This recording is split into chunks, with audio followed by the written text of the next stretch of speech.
اللهم صل على سيدنا محمد وعلى آل سيدنا مولانا محمد اللهم صل على سيدنا مولانا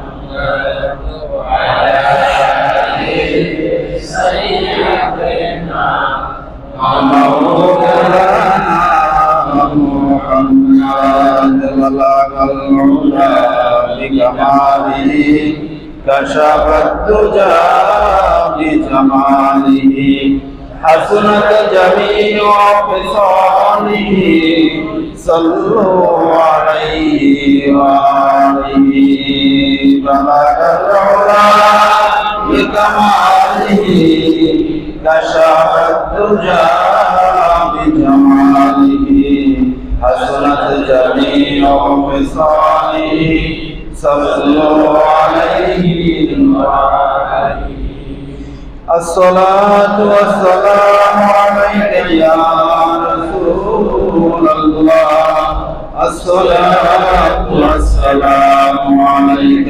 يا حبيب الله الصلاة والسلام عليك يا شافي المذنبين الصلاة والسلام عليك يا رحمة للعالمين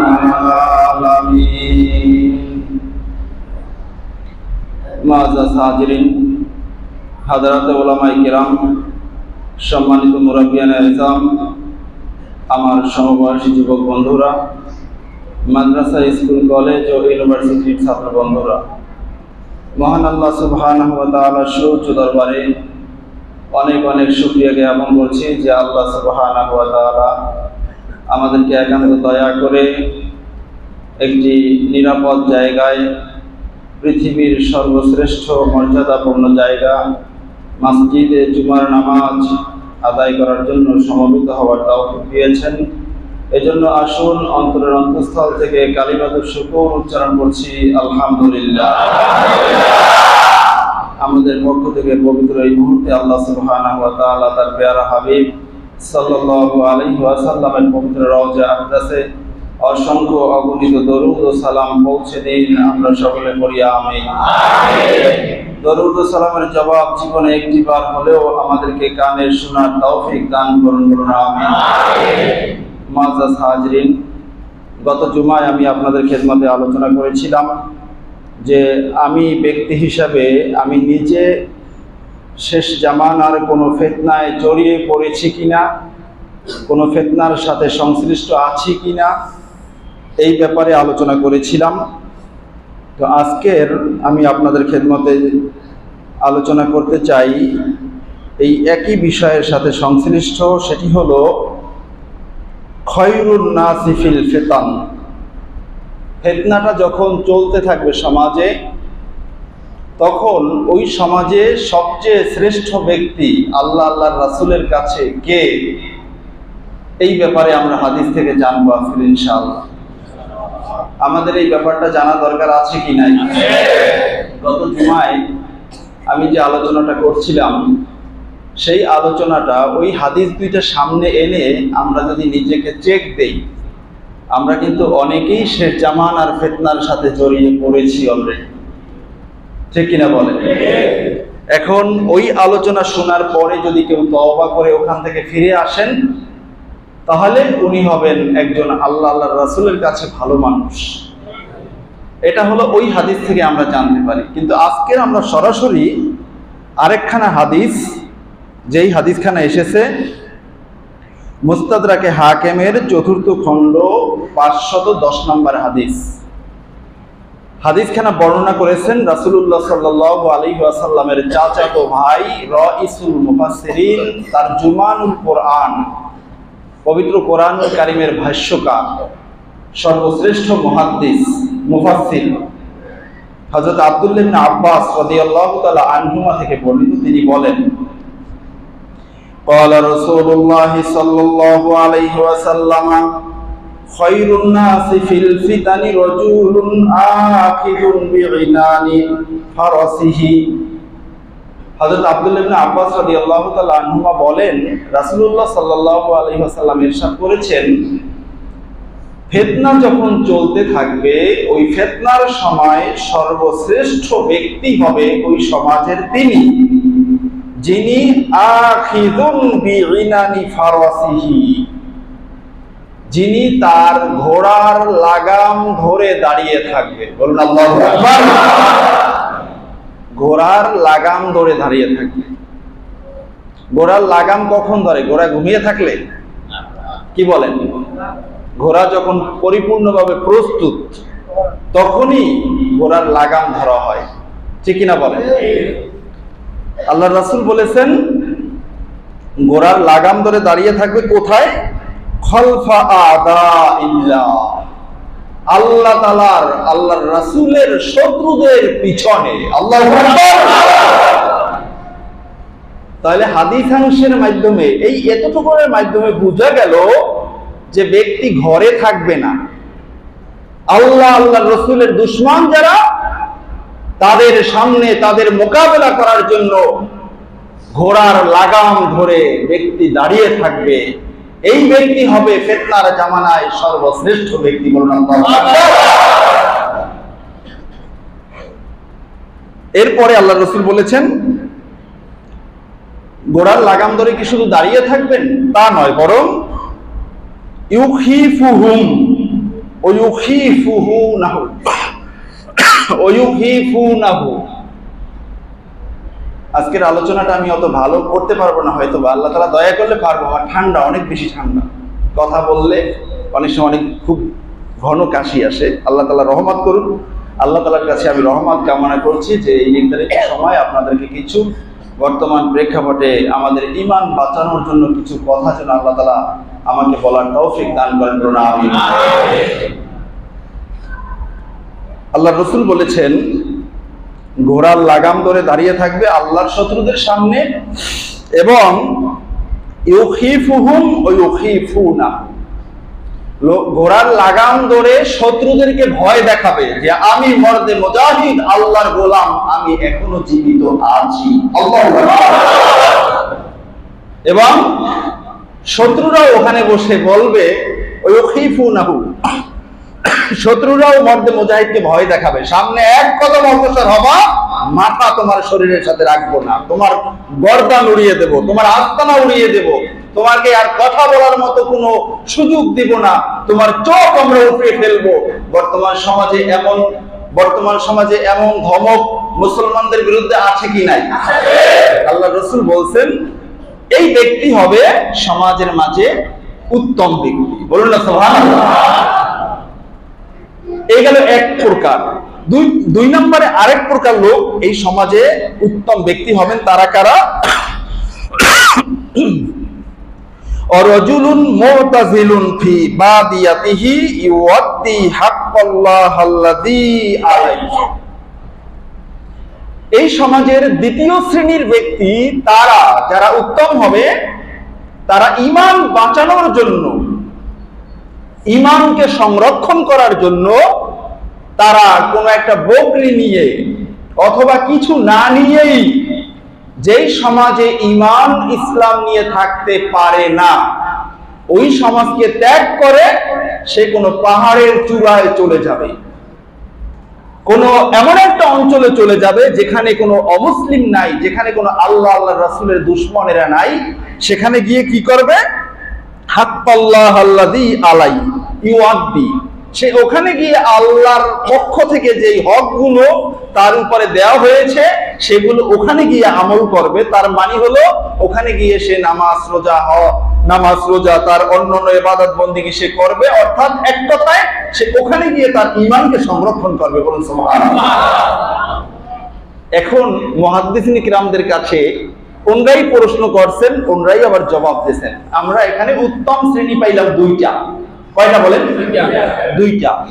এখন এই দুই শ্রেণীর মাঝে কারা সবচেয়ে বেশি উত্তম? প্রশ্ন আসে কি আসে না? এই কারা সবচেয়ে বেশি উত্তম, এই প্রশ্নের জবাবে মুহাদ্দিসিন কিরামগণ বলেছেন, প্রথম যে শ্রেণীর কথা বলা হয়েছে উত্তম, যারা শত্রুদের সামনে, আল্লাহর দুশমনদের সামনে মোকাবেলা করার জন্য, জমিনে দ্বীন ইসলাম নিয়ে থাকার জন্য, জমিনের মানুষদেরকে নিরাপদে রাখার জন্য যারা জিহাদের জন্য প্রস্তুত থাকবে, বেশক এই প্রথম শ্রেণীর মানুষগুলোই হলো উত্তম। তার কারণ দ্বিতীয় যে শ্রেণী, যারা ঈমান ইসলাম নিজের আমল আখলাক বাঁচানোর জন্য যারা পাহাড়ের চূড়ায় চলে যাবে অথবা এমন কোন এলাকায় মরুভূমিতে চলে যাবে যেখানে আল্লাহর শত্রুরা থাকবে না, সেখানে তো সে কেবলমাত্র নিজের ঈমান নিজে সংরক্ষণ করেছে, সে তো অন্যের কথা ভাবে নাই, সে নিজের ঈমান সেভ করার জন্য ওখানে চলে গেছে। এই কারণে তার মাধ্যমে অন্য কোনো মুসলমান উপকৃত হয় নাই বিধায় তার উত্তমতা হলো দ্বিতীয় প্রকার। আর প্রথম শ্রেণীর মানুষগুলো নিজের ঈমানকেও সংরক্ষণ করেছে, সাথে সাথে অন্য 10 জনের ঈমান যাতে সংরক্ষণ হয় এই জন্য শত্রু পক্ষকে ঘোড়াকে প্রস্তুত করে জিহাদের জন্য নিজেকে প্রস্তুত রেখে নিজের জীবনকে বাজি রেখে শত্রুদের সামনে আল্লাহু আকবারের ধ্বনি দিয়ে হুঙ্কার ছেড়েছিল। তারাই প্রথম শ্রেণী, তারাই হলো সবচেয়ে বেশি সম্মানিত, ঠিক কিনা বলে? কিন্তু বন্ধুরা আমার, আজকের আমাদের সমাজে ফিতনা আছে কি নাই? দেখেন এখানে আরেকখানা হাদিস আমি আপনাদেরকে শুনিয়ে একটু আলোচনা করি। এই এখন যে হাদিসখানা বলবো, এই হাদিসখানা এসেছে কিতাবুল ফিতানের প্রথম খণ্ড 190 নম্বর হাদিস। কিতাবুল ফিতান, এই কিতাব সংকলন করেছেন ইমাম বুখারীর উস্তাদ হযরত নুআইম ইবনে হাম্মাদ রাহিমাহুল্লাহ তাআলা। নুআইম ইবনে হাম্মাদ রাহিমাহুল্লাহ তাআলা কে, তিনি এক কথায় তার পরিচয়, তিনি ইমাম বুখারী রাহিমাহুল্লাহ তাআলার উস্তাদ। বলুন না সুবহানাল্লাহ। ইমাম বুখারী ওনার কাছে হাদিস শিখছেন, ওনার সনদে হাদিস বর্ণনা করেছেন। কিন্তু নুআইম ইবনে হাম্মাদ রাহিমাহুল্লাহ তাআলা ব্যক্তিগতভাবে উনি কেমন মানুষ ছিলেন, ওনার ব্যাপারে একটু জানলে এখান থেকেও আমরা আমাদের ঈমানের কিছু স্বাদ আমরা অনুভব করতে পারবো ইনশাআল্লাহ। দেখেন, উনি ছিলেন, ওনার রিজাল গ্রন্থের মাঝে, ওনার পরিচয়ের মাঝে, ওনার জীবনীর মাঝে এসেছে, উনি ছিলেন আহলুস সুন্নাহ ওয়াল জামাতের একজন মুখলেস খাদেম। বলুন সুবহানাল্লাহ। আল্লাহর রাসূলের উম্মতের মাঝে 73 দল হবে, এর মাঝে একটা দল হলো জান্নাতি। এই জান্নাতি দল হলো মা আনা আলাইহি ওয়া আসহাবি। আল্লাহ রাসূল বলেছেন, আমি এবং আমার সাহাবীরা যেই পথ ও মতে রয়েছে এটা হলো আহলুস সুন্নাহ ওয়াল জামাত, এই পথটাই হলো নাজি।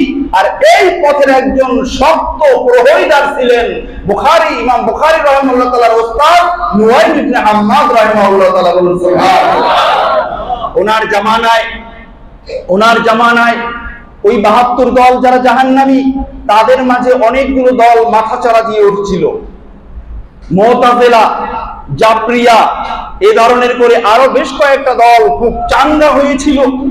এমনকি ওই সময়ের বাদশা যিনি ছিলেন, তিনিও ছিলেন এই মুতাজিলি পথের অনুসারী।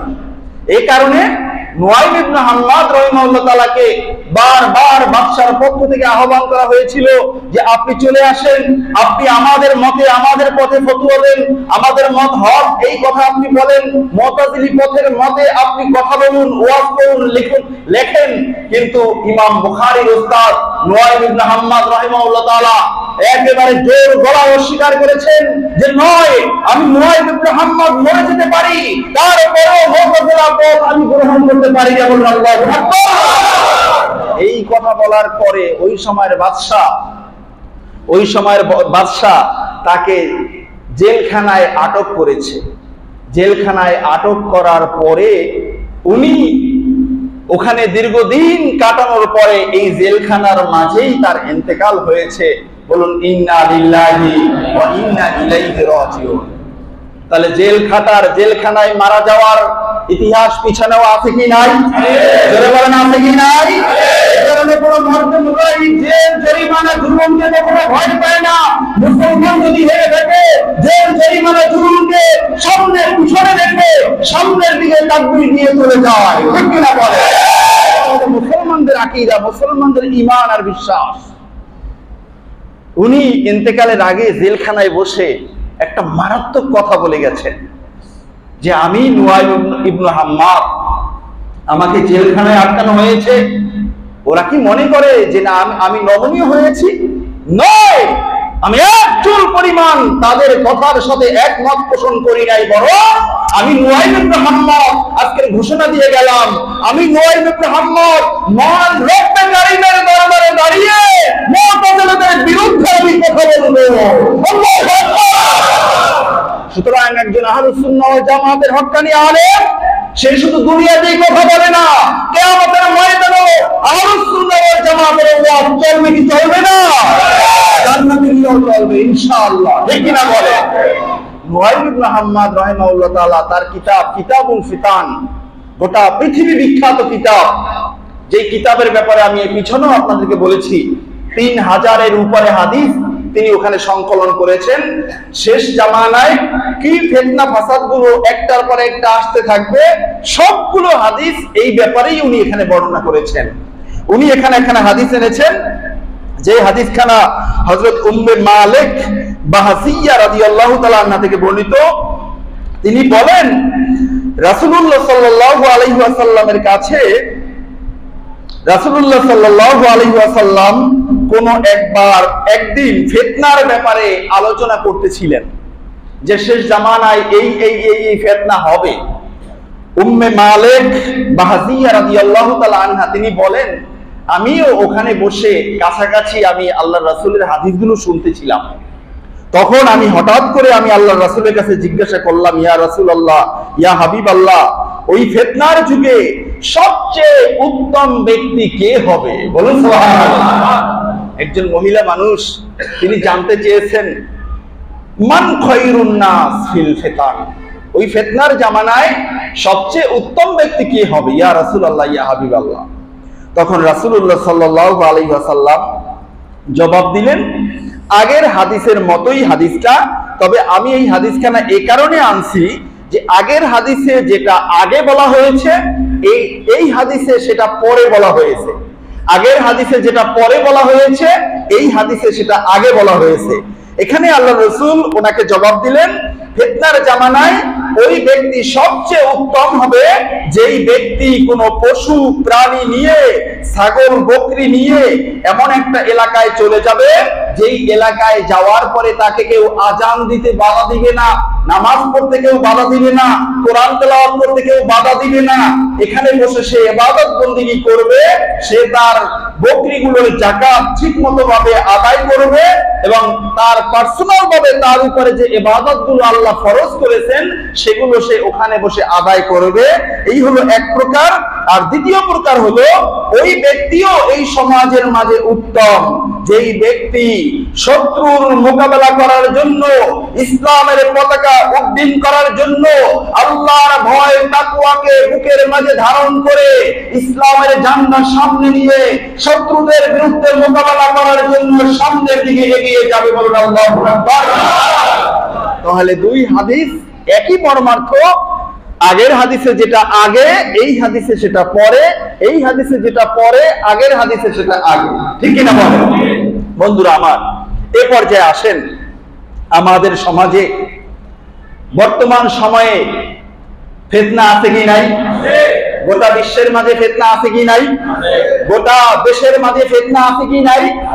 দেখেন আমরা এমন একটা সময় আমরা অতিবাহিত করছি যেই সময়টা মুসলমানরা ইসলাম নিয়ে থাকতে ভয় পায়, ঠিক কিনা বলেন?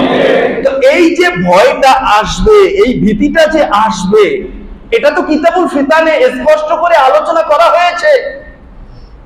মুসলমানদের ব্যাপারে আল্লাহ রাসূল বলেছেন তাকে তাআতি যাহাব, মুসলমান হলো, মুমিন হলো স্বর্ণের টুকরার মতো।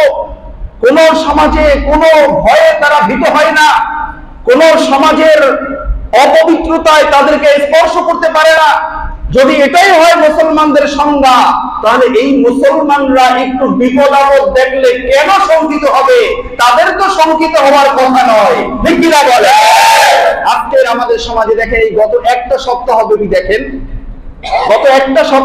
দেখেন আজকের সেই চট্টগ্রামে কি ঘটনা ঘটেছে। আমি প্রায় আপনাদেরকে বলে থাকি যে আমি যে কথাগুলো বলবো আপনাদেরকে মানতে বলি না। আমি টিচার হিসাবে আমি সত্য কথা, আমি যেটা আমার ব্রেনে বুঝি সেটাই আমি বলি। মন চায় মানবেন, মন চায় না মানবেন, তবে চিন্তা করতে হবে যে আমি কি কথাটা বললাম, ঠিক কিনা বলেন?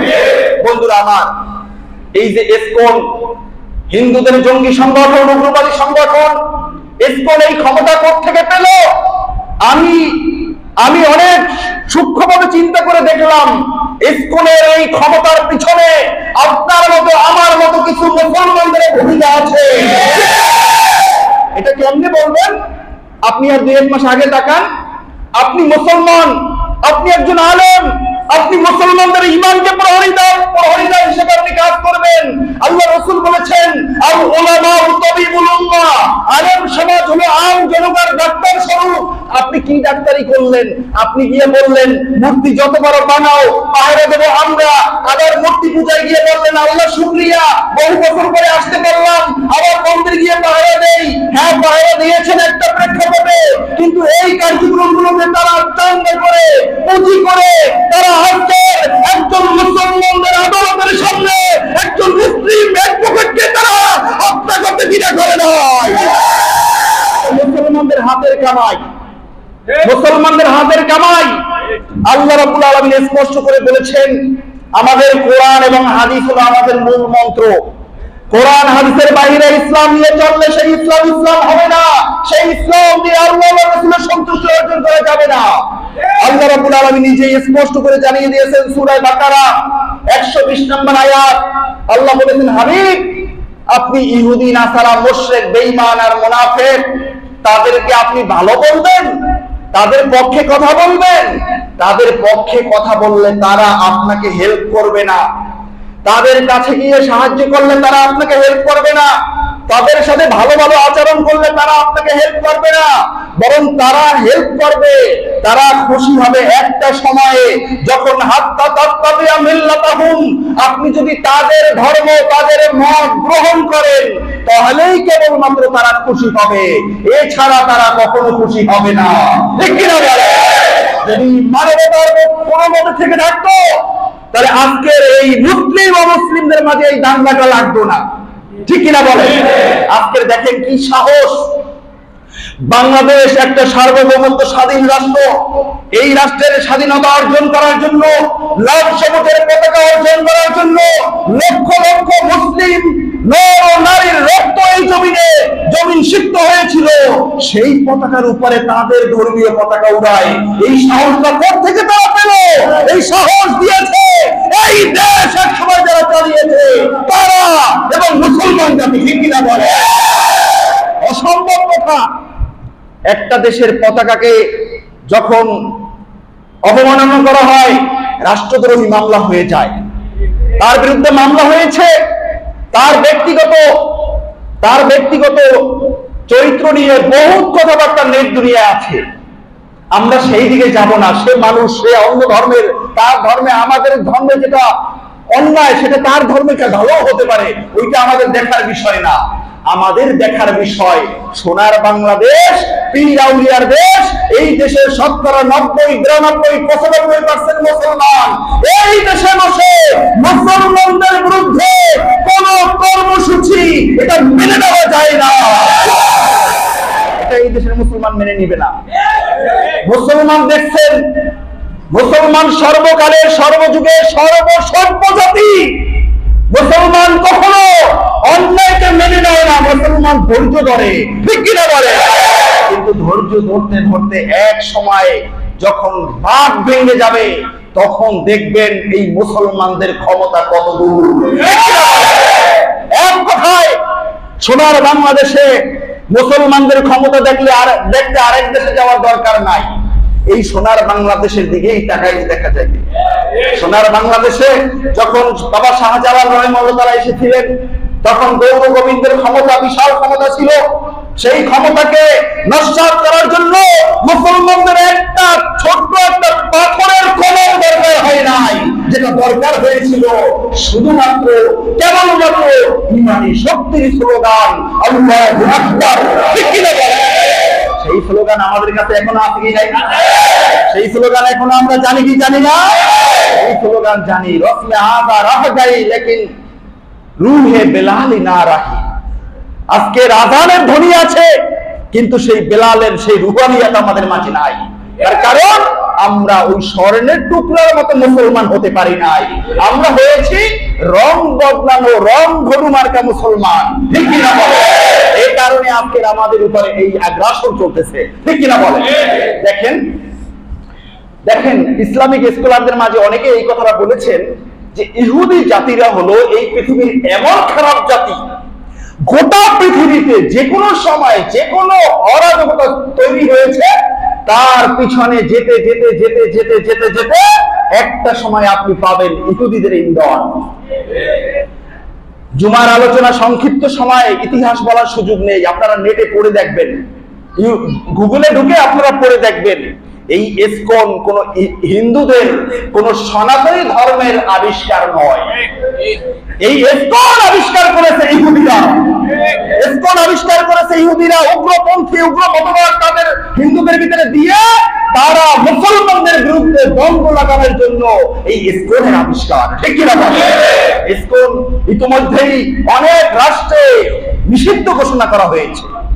বাংলাদেশ একটা সার্বভৌমত্ব স্বাধীন দেশ, এই দেশে ইসকন নিষিদ্ধ করা হোক, এটা শুধু এই দেশের মুসলমানের নয়, আল্লাহর কসম ইতিমধ্যে আমি কয়েকজন অমুসলিমদের সাথে তাদের কথাও আমি শুনেছি, তারাও চায় গোটা দেশ থেকে ইসকন নামক এই উগ্র সংগঠন যেন নিষিদ্ধ করা হয়।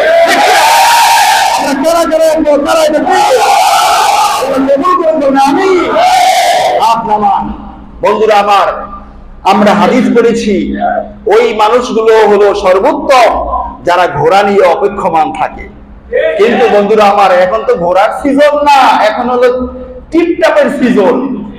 তাহলে এই হাদিস প্রমাণ করে এই সময়টা হয়তোবা আরো পরে আসবে। কথাগুলো আমার বিপক্ষে আপনারা যাইয়েন না, আর আগে শোনেন, হয়তোবা আরো পরে আসবে। কিন্তু এখন এই মুহূর্তে আমাদের যেহেতু একটা সমস্যা হয়ে গেছে বা সমস্যা চলতেছে, আমরা এটার মোকাবেলা কি দিয়ে করব? আমরা এটার মোকাবেলা করতে চাই আমাদের ঈমানি শক্তি, নারায়ে তাকবীর, আল্লাহু আকবারের স্লোগান দিয়ে, রাতের অন্ধকারে তাহাজ্জুদের বিছানায় জায়নামাজে চোখের পানি দিয়ে। ঠিক কিনা বলে? এজন্য বন্ধুরা আমার, আমি অনেক মাহফিলে অনেক সময় বলে থাকি যে যারাই ইসলাম কায়েম হোক এত চিল্লা পাল্লা করে, আমি পার্সোনাল ভাবে আমি আগেও আপনাদেরকে বলছি যে আমি এত কিছু বুঝি না, তবে ইসলামের ইতিহাস, কোরআন, হাদিস, তাফসীর, তাফসীর যা পড়েছি তাতে আমার ধারণা, এবং আমি এটা অকপটে বিশ্বাস করি, কোন ধরনের সন্দেহ আমার এখানে নাই, সেটা হলো এই যারাই ইসলাম কায়েম হোক বলে চিল্লায়, আমাদের প্রত্যেকটা দলের ভিতরে কমপক্ষে বদরি সাহাবীদের মতো 313 জন সদস্য এমন দরকার যাদের একটা মুস্তাব পর্যন্ত লঙ্ঘন হয় না। ঠিক কিনা বলে? এমন যদি প্রত্যেকটা ইসলামী দল থেকে 313 জন করে তৈরি করা যেত, এই 313 জন একটা প্রোগ্রাম করে রাতের অন্ধকারে আল্লাহ তাআলাকে যদি একটা সাজদা দিয়ে আল্লাহকে খুশি করা যেত, আল্লাহর কসম গোটা দেশে ইসলামী হুকুমত কায়েম হতে এক রজনী যথেষ্ট ছিল। কিন্তু তা তো নাই। ওই যে কথা বলি, ছোট গলায় বড় কথা, এটা সাজে না। তারপরেও বলি বন্ধুরা আমার, তোমরা তো আমার কলিজা, এই কারণে আমি বলছি, সেটা হলো কথা সত্য, মতলব খারাপ। ঠিক কিনা বলে? কথা সত্য, মতলব খারাপ।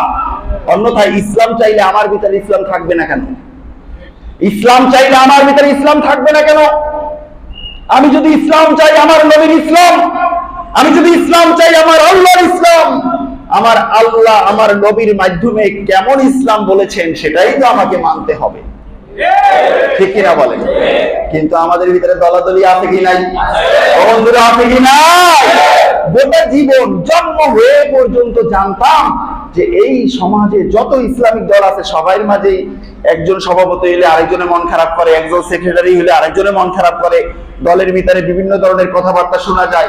শুধুমাত্র একটা দল আছে যারা হলো তাবলীগ জামাত, তাদের মাঝে কোনো দ্বন্দ্ব নাই। কিন্তু গত দুই এক বছর পর্যন্ত তাদের মাঝে দ্বন্দ্ব আছে কি নাই? আপনারা খুঁজে দেখেন, এখানেও হাত হলো সেই জারজ রাষ্ট্রের অবৈধ সন্তান ইহুদিদের হাত আছে। এই দেশে সুন্নি ওহাবি কে আনলো? কারা প্রমোট করলো? এই ওহাবি তাকে কে প্রমোট করলো? খতিয়ে দেখেন, ইহুদিদেরকেই পাবেন। এবং আমি আপনাদেরকে অনেক আগে বলছিলাম, মিস্টার হ্যাম্পারের ডায়েরি বাজারে পাওয়া যেত, খুব অল্প প্রকাশ করা হয়। যদি কারো হাতে এই ডায়েরিটা, আমি কয়েক বছর ঘুরে ঘুরে এই ডায়েরিটা আমি সংগ্রহ করেছি, এটা ছাপা হলেই নাই হয়ে যায়। আমার মনে হয় ওরাই খোঁজ রাখে, যখন ছাপা হয় সব বইগুলো ওই প্রকাশনী থেকে ওরা কিনা নিয়ে বুড়িগঙ্গায় ফেলে দেয়, কারণ এটা যাতে কেউ না জানতে পারে। বলুন না নাউজুবিল্লাহ। অন্যথায় বই ছাপায় না কেন? ওইগুলো বাহিরে পাওয়া যায় না কেন? কেন আমার যুবক শ্রেণীদের ব্রেন নষ্ট হবে? কেন? তারা তো বাংলা জানে, কমপক্ষে 8 পাস 5 পাস তো তারা আছে। ওই কিতাবটা, ওই বইটা সম্পূর্ণ বাংলায় লেখা, পুরা ইতিহাস সন সাপেক্ষে সব লেখা, নাম সাপেক্ষে সব লেখা। কেন? শুধুমাত্র একটাই কারণ, যে এই ঘটনাগুলো যদি জানে তাহলে তো মুসলমানদেরকে মাঝে ডিভাইডেড করা যাবে না। তারা বলবে আমরা তো সব একই ভাই, আমরা কেন ঝগড়া করব? ঠিক কিনা বলেন? আজকের আলিয়া কওমিয়া, মাযহাবি লা মাযহাবি, মুরিদি লা মুরিদি, এরপরে হলো কি কিয়ামি লা কিয়ামি, তাবলীগী গায়রে তাবলীগী, সব ঝগড়া, একজন আরেকজনের দেখতে পারে না। পাশাপাশি মসজিদ, এই মসজিদের খতিব ওই মসজিদের খতিবের বিরুদ্ধে বলে, আছে কি নাই? খতিয়ে দেখেন, আল্লাহর কসম এখানে ইহুদিদের হাত আছে। আমি যে কথাটা বলতে গিয়ে ভুলে গেছি, অনেক ইসলামিক স্কলার বলেছেন যে ইহুদি জাত যে কারা তাদেরকে তোমরা চেনো না। যদি তোমরা জানো সাগরের অতল গহীনে দুটি মাছ ঝগড়া করছে পরস্পর, তোমরা খতিয়ে দেখবে ওই সাগরের অতল গহীনেও ইহুদিদের হাত আছে। এই কারণেই মাছেরা ঝগড়া করে। চিন্তা করতে পারছেন? এই সেই ইহুদি জাত। আমি যে কথা বলতেছিলাম, আমরা কেন ঝগড়া করবো? সাম্প্রতিক দেখতে পাইলাম এই গত সপ্তাহের ভিতরে, একদিকে জবাই করে আমার মুসলমান ভাইকে, আরেকদিকে দরবার ভাঙতে চাই। আরে দরবার ভাঙবেন, আপনি সুন্নি, আপনি মাযহাবি, আপনি লা মাযহাবি, মুসলমানদের ভিতরে ডিভাইডেড থাকতে পারে। আপনি যদি ইসলাম চাইতেন, আপনার উচিত ছিল এখন গিয়ে যে ভাই তুই যা করো কর, কিন্তু এখন আয়, সব তো মাইরে ফেলাইলো, আয় আমরা একত্রে, আমরা স্লোগান দিলে অমুসলিম, ইসকন, মুশরিক, বেঈমান, ব্লগার সব উঠে পালাবে। ঠিক কিনা বলে? এই কথা বলতে পারেন নাই, তার মানে কথা সত্য, মতলব খারাপ। দাঙ্গা হাঙ্গামাই হলো উদ্দেশ্য। ঠিক কিনা বলেন? ওয়াজ করে মাঠটা পড়াই হলো উদ্দেশ্য। আল্লাহ রাসূল কি বলেছেন? বুখারীর হাদিস 381 নাম্বার হাদিস, বুখারীর হাদিস 381 নাম্বার হাদিস। আল্লাহ রাসূলের খাদেম হযরত আনাস রাদিয়াল্লাহু তাআলা আনহু বর্ণনা করেছেন, রাসূলুল্লাহ সাল্লাল্লাহু আলাইহি ওয়াসাল্লাম ইরশাদ করেছেন, মান সাল্লা সালাতানা ওয়াস্তাকবালা কিবলাতানা ওয়া আকালা যাবিহাতানা ফাযালিকাল মুসলিম। আল্লাহ রাসূল বলেছেন, গোটা পৃথিবীতে যেই ব্যক্তি আমাদের নামাজের মতো করে নামাজ পড়বে, আমাদের কিবলাকে কিবলা গ্রহণ করবে, আমরা বিসমিল্লাহির রহমানির রহিম বলে পশু জবাই করলে আমাদের পশু জবের গোশত তারা খাবে, তারাই হলো মুসলমান। বলুন আল্লাহু আকবার। এই তিন সূত্রের ভিত্তিতে যে যে গদির থাকুক, যে যে দলের থাকুক, যে মাযহাবি হোক, লা মাযহাবি হোক, আমাদের এই তিন সূত্রের ভিত্তিতে আমরা কি ঐক্য করতে পারি কি পারি না? যদি ঐক্য হতো তাহলে বাংলাদেশের চিত্রটা পাল্টে যাইত। বাংলাদেশের চিত্র আজকের এই অবস্থা, আজকের এই জুমার রজনীতে, গত রাত্রে, আজকের দিনে এত স্লোগান, মিটিং, সিটিং এর আর দরকার হতো না। কারণ হলো টেকনাফ থেকে তেতুলিয়া, সাগরের পারে হোক, পাহাড়ের পদদেশে হোক, যেখানে ডাক দেয় একজন মুসলমান, একজন নেতা, সব মুসলমানরা সেখানে চলে যায়। এই অবস্থাটা যদি হতো, ইহুদির বাচ্চারা ওখানে বসে ভয় পাইতো, কিসের ইসকন মিসকন, কোনো কিছু দিয়া মুসলমানদের ঐক্য ফাটানো সম্ভব নয়, এই চিন্তা তারা সেখানে বসে করতো, ঠিক কিনা বলে? কিন্তু আজকে দেখা যায়, আরে অমুক লিডার, সে যদিও মাইক ফাটায় বললা, কিন্তু তার রাত্রে তো 5 কোটি টাকা মাইরা দিলে তো তার মুখ বন্ধ হয়ে যায়, সে তো আমাদের কথা বলবে। আছে কি নাই? আছে কি না? তাকে পদ কোন কায়দায় দিয়ে তাকে বাংলাদেশের সর্বোচ্চ পদ, কেন্দ্রীয় নেতা বানাইয়া দিলে তার কথাটা বন্ধ হয়ে যাবে, এটা তারা জানে। এই কারণে আজকের মুসলমানদেরকে কেউ ভয় পায় না, ঠিক কিনা বলে? বন্ধুরা আমার, আমি বলতে চাই আপনাদেরকে, আল্লাহ সুবহানাহু ওয়া তাআলা আজ থেকে ১৫০০ বছর আগে গোটা পৃথিবীর মুসলমানদেরকে জানিয়ে দিয়েছেন, ও মুসলমানেরা জেনে রাখো, জেনে রাখো, যতই ভালো সুরতে মিষ্টি কথায় তোমাদের কাছে ফেরিওয়ালারা আসুক না কেন, তারা যদি হয় অমুসলিম, তারা যদি হয় মুশরিক, তারা যদি হয় ইহুদি, তোমরা তাদেরকে বিশ্বাস করবে না। তার কারণ আল্লাহ রাব্বুল আলামিন বলেছেন, লা তাজিদান্না আশাদ্দান নাসি আদাওয়াতাল লিল্লাযিনা আমানুল ইয়াহুদা ওয়াল্লাযিনা আশরাকু। ও আমার হাবিব, লা তাজিদান্না, নিশ্চয়ই নিশ্চয়ই, দুইটা তাকিদ। কয়টা তাকিদ বলেন? দুইটা তাকিদ দিয়ে আল্লাহ বলছেন, নিশ্চয়ই নিশ্চয়ই হাবিব, আপনি মুসলমান, আপনার উম্মত যারা মুসলমান, তারা সবচেয়ে বেশি বিরুদ্ধচারণ করতে, মুসলমানদের বিরুদ্ধে থাকবে, যাদেরকে পাবে তারা হলো ইহুদি এবং মুশরিক। বলেন না নাউজুবিল্লাহ। মুসলমানদের সবচেয়ে বড় শত্রু হলো ইহুদি, তারপরে হলো মুশরিক, ঠিক কিনা বলেন? আর এই ইহুদিরা মুশরিকদেরকেও চালায়, মুশরিকদেরকেও কি করে? চালায়। গোটা পৃথিবীতে 800 কোটি মানুষ, 250 বা 300 কোটি হলো মুসলমান। এই 300 কোটি মুসলমানের ভিতরে হলো 72-73 দল। আমি গত বছরে আপনাদেরকে বলেছিলাম, আমাদের সোনার বাংলাদেশে তো দল আরো দুইটা বাইরেই গেছে, একটা হলো বানরের দল, আর একটা হলো শরীফ শরীফের দল। আছে কি নাই? আমাদের দেশে তো দল 75টা হয়ে গেছে। এই এত দলের মাঝে মাত্র আহলুস সুন্নাহ ওয়াল জামাতের কয়জন মানুষ, এই মানুষগুলোকে নিয়েই হলো ইহুদিদের মাথা ব্যথা, ঠিক কিনা বলে? এই মানুষগুলোকে নিয়ে ইহুদিদের মাথা ব্যথা। তাদের ঐক্য ফাটল ধরাতে পারলেই তারা কামিয়াব হয়ে যাবে। তার কারণ এই যে ইসরায়েলের যুদ্ধ চলতেছে, এই যে ফিলিস্তিনের যুদ্ধ চলতেছে, এই ফিলিস্তিনের যুদ্ধে আমরা দেখতেছি মায়ের খায়, কিন্তু এর মাঝেও আল্লাহ প্রদত্ত মায়ের ইহুদিদের উপরে কিন্তু আসে, ঠিক কিনা বলে? আমি আপনাদেরকে একটা ঘটনা শোনাতে চাই। আমাদের অনেকের হতাশা নেমে আসে না, হতাশার কোনো কারণ নেই। আমার আল্লাহ রাব্বুল আলামিন বলেছেন সূরা আল ইমরান 139 139 নম্বর আয়াত, আল্লাহ রাব্বুল আলামিন বলেছেন, ওয়ালা তাহিনু ওয়ালা তাহজানু ওয়া আনতুমুল আ'লাউনা ইন কুনতুম মুমিনিন। যদি তোমরা মুসলমান হয়ে থাকো, যদি তোমরা মুমিন হয়ে থাকো, তোমাদের কোনো চিন্তা নাই, তোমাদের কোনো হয়রানি নাই, পেরেশানি নাই, তোমরা অবশ্যই এই জমিনে কামিয়াব হবেই হবে। আল্লাহু আকবার। আমার আল্লাহ অন্য আয়াতে বলেছেন কেমনে কামিয়াব হবে, ওমাইয়াত্তাকিল্লাহা ইয়াজআল লাহু মাখরাজা। তোমরা যদি আমি আল্লাহর উপরে তোমরা যদি তাকওয়া অবলম্বন করতে পারো, গোটা দুনিয়ার ইহুদিদের ভয় যদি তোমরা মন থেকে বের করে দিতে পারো, অমুসলিমদের ভয় যদি তোমরা মন থেকে বের করে দিতে পারো, আমি আল্লাহকে যদি তোমরা ভয় করতে পারো, আমি আল্লাহ তোমাদেরকে উত্তরণের এমন পথ বের করে দিব, এবং ওয়ারযুকুহু মিন হাইতু লা ইয়াহতাসিব। আমার আল্লাহ রাব্বুল আলামিন ওই বান্দাকে এমন জায়গা থেকে রিজিকের ব্যবস্থা করে দিবেন, ওই বান্দা কখনো কল্পনাও করতে পারবে না। বলুন সুবহানাল্লাহ। আচ্ছা, এই কথাটা কার কার বিশ্বাস হয়? একেবারে নিজের মনের কাছে জিজ্ঞাসা করে আল্লাহকে দেখান। সবার বিশ্বাস হয়? হাত নামান। আল্লাহ কবুল করুক, বলেন আমিন। আমার উপরে কি রাগ করছেন? আমার এই যে কথাগুলো বলতেছি, এগুলোর সাথে কি আপনারা একমত? এগুলো কিন্তু আমার পার্সোনাল চিন্তা। আমি বলছি যে যদি সবাই এক হতো, তাহলে আর কেউ আমাদের দিকে বিরুদ্ধাঙ্গুলি দেখাইতে পারতো না। এটা আমার মত। আর এটাও আমার মত যে ইসলামে যদি চাইতাম, এই ভাইয়ের সাথে মিলতে আমার কোনো দ্বিধা থাকতো না। ওই মসজিদের খতিব সাহেবকে সালাম দিতে, তার সাথে কথা বলতে আমার কোনো দ্বিধা থাকতো না। এটা আমার মত। আপনারা কি এই মতে একমত? ও তাহলে আমার মতটা ঠিক আছে মনে করি, নাকি? ঠিক আছে।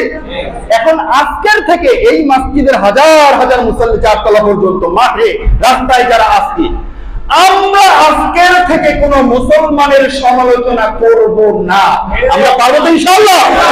আল্লাহ তাআলা এই মসজিদ থেকে ইমাম মাহদী আলাইহিস সালামের সৈনিক বের করে দেন। হতে পারে না? হতে পারে কি পারে না? আমার রব্বে কারীম যদি নূহ আলাইহিস সালামের ওই একেবারে থুরথুরে বুড়ি মাকে যদি সেভ করতে পারেন, আমাদের এই মসজিদের বেশিরভাগ মুসল্লি হলো যুবক। একবার যদি ঈমানের তাকাজা মনের মাঝে লেগে যায়, সাতটা লেগে যায়, তার মাধ্যমে গোটা বিশ্ব জয় করা সম্ভব। ঠিক কিনা বলে? আমি বলছিলাম, আল্লাহ বলছেন তোমরা সফলতা অর্জন করবেই, কোনো সন্দেহ নাই। শর্ত হলো আগে মুমিন হও। শর্ত হলো কি? আগে মুমিন হও। আর আমি রবকে যদি ভয় করতে পারো, আমি তোমাদেরকে উত্তরণের পথ বের করে দিব। তোমরা কল্পনাও করতে পারবে না যে এভাবে করলে এত সফলতা আসে, এটা তো কল্পনাই করতে পারি নাই। আমি শুধুমাত্র নারায়ে তাকবীর ধ্বনি দিলাম, এই নারায়ে তাকবীর ধ্বনিতে দেখলাম বিশাল অট্টালিকা খসে খসে পড়ে গেছে। কি করে সম্ভব? আমার আল্লাহ বলেছেন, ইয়াজআল্লাহু মাখরাজা, আমি তোমাকে এরকমেরই করে দিব। আমি আল্লাহর কুদরত তোমার আল্লাহু আকবারের সাথে যোগ হয়ে যাবে। তোমরা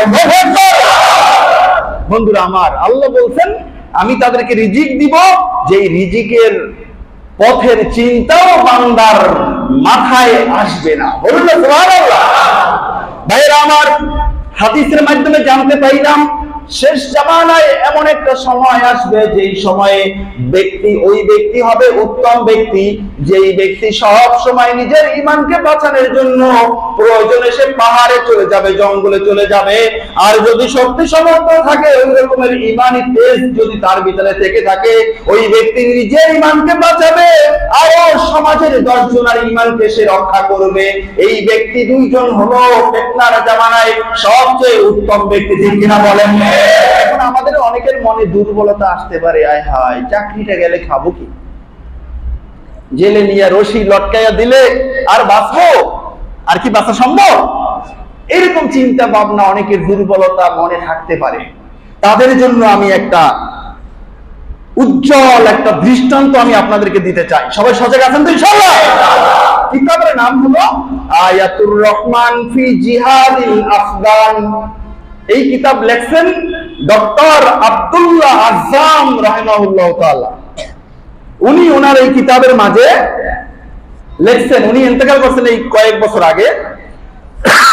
উনি ওনার কিতাবে লেখছেন 1986 সালের কথা, আফগানিস্তানের যুদ্ধের সময়ের ঘটনা। 1986 সালের তেসরা মে এই সময়ে মাওলানা আব্দুর রহমান ফিদাই রাহিমাহুল্লাহ তাআলা উনি ঘটনাটা বর্ণনা করেছেন নাসরুল্লাহ মানসুরের ব্যাপারে।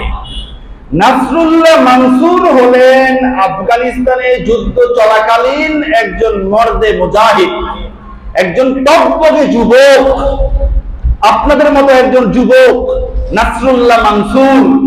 এই নাসরুল্লাহ মানসুর আফগানিস্তানের জমিনে কোন একদিন পাগড়ি মাথায়, জুব্বা পরনে রাস্তায় বের হয়ে কোন প্রয়োজনে সামনের দিকে অগ্রসর হচ্ছেন। অগ্রসর হতে হঠাৎ করে রাশিয়ান সৈন্যরা তাকে দেখে ফেলেছে। দেখার পরে রাশিয়ান সৈনিক তো মুসলমান পাইলেই মারে, কোনো কথা নাই। আমি অনেক আগে আপনাদেরকে বলছিলাম যে ইহুদি জাতির একটা অভ্যাস হলো একজন মুসলমানকে একা একা পাইলে তাকে হত্যা করার একটা মানসিকতা ইহুদির কলিজায় এসে পড়ে। নাউজুবিল্লাহ বলবেন না? আপনি মুসলমান, আপনাকে একা পাইছে, ইহুদি পাইনি মনে করেন এটা যদি মারতে পারতাম একটা ভালো কাজ করতাম। এ হলো ইহুদি জাত। এবং আমি আরো আপনাদেরকে বলছিলাম ইহুদিরা ইহুদি ছাড়া বিশেষ করে মুসলমানদেরকে তারা মানুষই মনে করে না। তারা মনে করে আমরা ইহুদি জাত, আমরা এই জমিনের শ্রেষ্ঠ জাতি, আমাদের খেদমত করার জন্য আল্লাহ তাআলা এই গোলামগুলাকে পাঠাইছে দুনিয়ায়। এখন এরা যদি পশুর আকৃতি হয় আমাদের খেদমত কেমনে করবে? এই কারণে আল্লাহ দয়া করে তাদেরকে মানুষের আকৃতি দিছে। বুঝে থাকলে আরো জোরে বলেন নাউজুবিল্লাহ। আমরা পশু নাকি তারা পশু? আমরা পশু নাকি তারা পশু? তারা পশু, তারা জানে না। আল্লাহ তাআলা বলছেন বালহুম আদল, পশু না শুধু, তার চেয়ে অনেক নিকৃষ্ট। ঠিক কিনা বলেন? নাসরুল্লাহ মানসুর সামনে অগ্রসর হচ্ছেন, পিছন থেকে রাশিয়ান সৈনিক ট্যাঙ্ক নিয়ে তার পিছনে লড়তে শুরু করছে, দৌড়াইতে শুরু করছে, ধাওয়া শুরু করছে। নাসরুল্লাহ মানসুর দৌড়াইতে দৌড়াইতে দৌড়াইতে দৌড়াইতে কোথাও জায়গা পায় না, মরুভূমি, কই লুকাইবে। হঠাৎ করে দেখতে পাইলো ছোট একটা গুহার মতো একটা কূপের মুখ। উনি কাল বিলম্ব না করে কূপের ভিতরে ঝাঁপ দিলেন। কূপের ভিতরে ঝাঁপ দেওয়ার পরে আয়াতুর রহমান ফি জিহাদিল আফগান, এই কিতাবের মধ্যে এসেছে যে কূপের ভিতরে পানি থাকার কারণে তার শরীরটা ক্ষতবিক্ষত হয় নাই এবং সে অক্ষতভাবে পানির ভিতরে পড়ছে। বলুন না সুবহানাল্লাহ। পাহাড়ি এলাকা, কূপের ভিতরে পানি না থাকলে হাড্ডিগুটি থাকতো, নিচে পড়ে অবস্থা খারাপ হয়ে যেত। এখন ওই রাশিয়ান সৈনিক সে আর তাকে খুঁজে পায় নাই। একটা নির্ধারিত সময় কেটে যাওয়ার পরে নাসরুল্লাহ মানসুর চিন্তা করলেন রাশিয়ান সৈনিক এখনো এখানে বসে নাই, সুতরাং এই কূপ থেকে আমাকে উপরের দিকে উঠতে হবে। কিভাবে উঠবো? এখন উনি চিন্তা করলেন মুজাহিদ মানুষ, মোমেন বান্দা, আল্লাহর মোমেন বান্দা, মর্দে মুজাহিদ, তার মাথায় তো কৌশলের অভাব নাই, আল্লাহই এনে দেন। ঠিক কিনা বলেন? এখন উনি চিন্তা করলেন আমার মাথার পাগড়িতে খুইলা ওই নিচ থেকে একটা পাথর পাগড়ির ভিতরে বাঁধছে, বাইন্দা উনি এই পাগড়িটা জোরে উপরে মাইরা দিছে। মাইরা দিয়ে কয়েকবার মারতে মারতে একবার সাকসেস হয়েছে, পাগড়িটা পাথর সহ উপরে উঠে আসছে, উপরে ফ্লোরে অবস্থান করছে। নাসরুল্লাহ মানসুরের খেয়াল ছিল আমার এই পাগড়িটা যদি কেউ দেখে, এটা যদি এরকম লাফ দিয়ে উঠতে দেখে, মানুষ কেউ থাকলে দৌড়িয়ে আসবে যেখানে মানুষ আছে। ঠিক কিনা বলেন? মানুষের দৃষ্টি আকর্ষণ। কিন্তু ওনার এই খেয়াল একেবারে মাটির সাথে মিশে গেছে। উনি পাগড়ি মারছে, বারবার ট্রাই করছে, ট্রাই করে একবার সাকসেস হয়েছে ঠিক, কিন্তু কেউ এগিয়ে আসে নাই যে এখানে কোনো মানুষ আছে কি না এটা দেখার জন্য। উনি ওই দিন পুরা কাটাইলেন কূপের ভিতরে। ওনার এই নাসরুল্লাহ মানসুর নিজেই এসে বলছেন, ওনার মুখের কথা আয়াতুর রহমান ফি জিহাদিল আফগান এই কিতাবের ভিতরে আসছে। উনি বলতেছেন আমার ওই দিনটা পুরা কেটে গেল, আমি ভিতরে থেকেই যথাসময়ে আমি ইশারায় নামাজ পড়ে নিয়েছি। বলুন না সুবহানাল্লাহ। পরের দিন পেটে আগুনের মতো ক্ষুধা লাগছে, খাবার নাই, একদিন চলে গেছে। এখন আকাশের দিকে তাকিয়ে আল্লাহকে বলছেন যে আল্লাহ, আপনি তো ইব্রাহিম আলাইহিস সালামকে আগুনের মাঝেও আগুনকে ফুল বাগান বানিয়ে দিয়েছিলেন। জোরে বলেন না সুবহানাল্লাহ। আমার রব, আপনি তো ইউনূস আলাইহিস সালামকে সাগরে ফেলে মাছের পেটে ঢুকাইছেন, ওই মাছটাকে আবার আরেকটা মাছের পেটে ঢুকাইছেন, সেখানেও তাকে বাঁচিয়ে রাখছেন, এরপরে আবার দুনিয়ার এই সূর্যের আলো তাকে দেখাইছেন। আমি তো এত নিচে যাই নাই আল্লাহ, আমি তো আকাশ দেখতেছি। ইউনূস আলাইহিস সালাম তো আকাশ দেখেন নাই। ঠিক কিনা বলেন?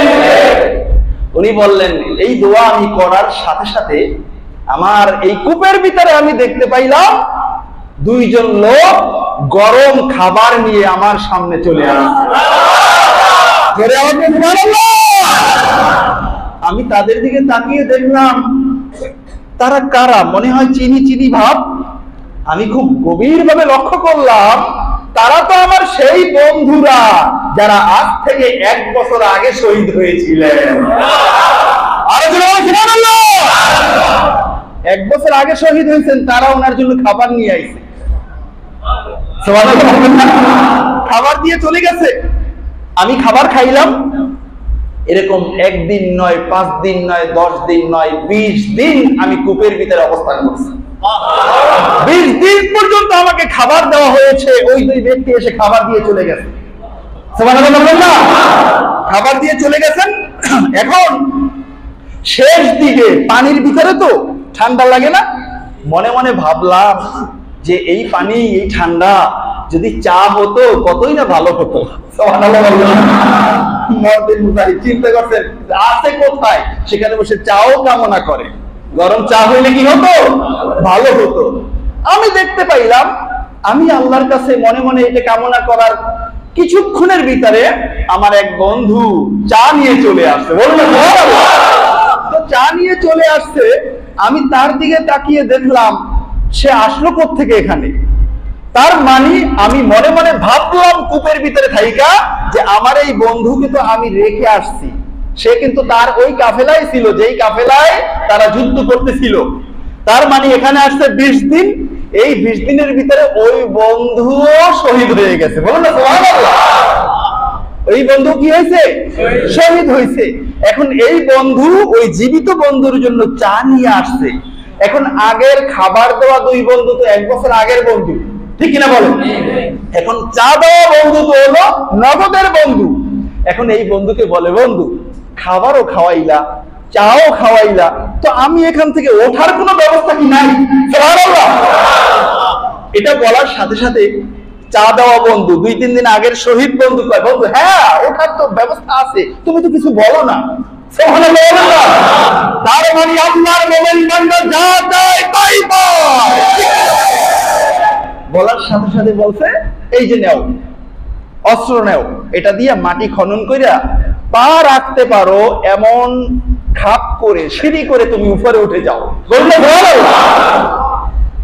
নাসরুল্লাহ মানসুর বলতেছেন, এটা বলে আমার হাতে ছোট্ট একটা পেরেক, একটা লোহা, একটা রড 1 বিঘাতের মতো এটা ধরাই দিস। আমি বললাম, বন্ধু তুমি কি কও, আশ্চর্য কথা, এই আমি যে কূপের ভিতরে আছি কত নিচে, এবং পুরো কূপটা হলো পাথরের কূপ, এইটুকু একটা লোহা দিয়ে আমি পাথর খনন করব, আমি উপরে উঠে যাব, কতগুলো পা আমার রাখতে হবে, এতগুলো গর্ত আমি কবে করব, এতদিনে তো আমি এখানেই শহীদ হয়ে যাব। পরে এই নগদের বন্ধু বলতেছে, বন্ধু তুমি এটা দিয়ে খনন কাজ শুরু করো, আমি তোমাকে মদদ দিব। বলুন না আল্লাহু আকবার। ভাইয়েরা আমার, নাসরুল্লাহ মানসুর বলতেছেন, আমি যখনই আমার এই বন্ধুর কথা মতো ছোট্ট লোহা দিয়ে পাথরের উপরে আঘাত করলাম, আল্লাহর কসম করে আমি মানসুর বলছি, আমি এই পাথরকে নরম কাদার মতো তুলতুলে পেয়েছি। বলুন সুবহানাল্লাহ। মাত্র কয়েক মিনিটের ভিতরে প্রত্যেকটা পা রেখে রেখে ওই ছোট্ট লোহা দিয়ে পাথর খনন করে করে আমি উপরে উঠে আসছি, আবারও জিহাদ শুরু করে দিয়েছি। বলুন আল্লাহ। এই সাহায্য কে দিয়েছে? উনি কি কোনো সাহাবী? উনি কি কোনো সাহাবী? ঘটনাটাই কিতাবের মাঝে লেখছেন 1986 সাল 13ই মে। 86 সাল 13ই মে এই সময়ের কিতাব লেখা। তাহলে এই ঘটনাটা এই 30 বছর আগের ঘটনা, আফগানিস্তানে আপনার মতো আমার একজন মুসলমানদের ঘটনা। শুধুমাত্র তার পাওয়ারটা হলো তার জীবন আল্লাহ আল্লাহ রসুলের জন্য অক্ষ করে দিয়েছেন। ঠিক কিনা বলেন? তাহলে আজ যদি আমরা আল্লাহ আল্লাহ রসুলের জন্য হতে পারি, আগুন হবে ফুল বাগান, সাগরের নিচে হবে এসি রুম। ঠিক কিনা বলেন? কাফের মুশরিক বেঈমান যতই আমাদের দিকে চোখ রাঙাও না কেন, আমাদের কাছে যে অস্ত্র আছে তোমাদের গোটা দুনিয়ার কাছে সেই অস্ত্র নাই। শুধুমাত্র একবার আল্লাহু আকবার এই হাতিয়ারের মাধ্যমে তোমাদের সকল পারমাণবিক সকল অস্ত্রগুলো মুহূর্তে মাটির সাথে মিলিয়ে দেওয়া সম্ভব। ঠিক কিনা বলেন? আমরা বিশ্বাস করি কি করি না? আমরা বিশ্বাস করি কি করি না? বন্ধুরা আমার, তাহলে আজকের আমার কথা শেষ করলাম। শুধুমাত্র একটু মেসেজ আপনাদের কাছে, আমরা এক হতে চাই আল্লাহ আল্লাহ রাসূলের জন্য। মনে কষ্ট পেয়েছেন? কষ্ট পাইবে, মুসলমানদের ভিতরেও আছে, কষ্ট তো পাইবেই। তারা আছে না? তারা না থাকলে এই দাঙ্গা বাজে কেমনি? দাঙ্গা বাজে কেমনি? আল্লাহ রাসূলকে যে জাদু করছিল, জাদু কিন্তু করছিল আল্লাহ রাসূলের খাদেমের মাধ্যমে চুল নিয়া। আপনাকে আমাকে ক্ষতি করতে হলে আপনার ভিতরের আপনার কাছের একজনকে কনভার্ট করতে হবে। এত খুন খারাপি হয়, এত নিরাপত্তার ভিতরে থাকে, এরপর খুন হয় কেমনি? বড় বড় রাজা বাদশারা তার মানে তার প্রহরীদারকেই কনভার্ট করা হয়। বন্ধুরা আমার, সময় এসেছে সব ইসলামী দলগুলো ঐক্য হওয়ার, ঠিক কিনা বলে? আল্লাহ রাব্বুল আলামিন আমাদের সোনার বাংলাদেশকে সকল ধরনের অরাজকতা থেকে হেফাজত করুন। তার সাথে সাথে মুসলমানদের বিরুদ্ধে যারাই কথা বলবে তাদের জন্য উপযুক্ত বিচার সোনার বাংলাদেশে হয়ে থাকে, আমরা সেটা চাই, ঠিক কিনা বলে? আল্লাহ রাব্বুল আলামিন আমাদের সকলকে কবুল করুন, আমিন। সুবহানাকাল্লাহুম্মা ওয়া বিহামদিকা আশহাদু আল্লা ইলাহা ইল্লা আনতা